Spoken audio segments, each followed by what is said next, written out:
Before installation, remove the plastic protector from the blade rubber. With this arm type, it is necessary to remove the pre-attached adapter on the wiper blade and replace it as follows with adapter BC.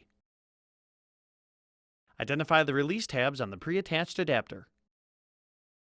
Using your index fingernails, pull both release tabs towards you. The pre-attached adapter will tilt towards you and disengage from the blade. Discard it. Locate adapter BC and position it so that the release tabs face up. Tilt adapter BC back into the cavity in the blade until it clicks in place. Both release tabs must lock onto the blade before proceeding to the next step. Press the tab on the front of adapter B.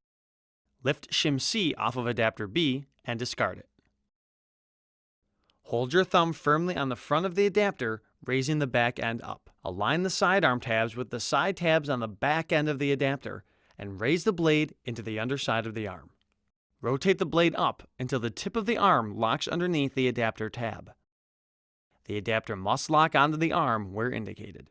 Before use, make sure the wiper blade and adapter are locked onto the wiper arm.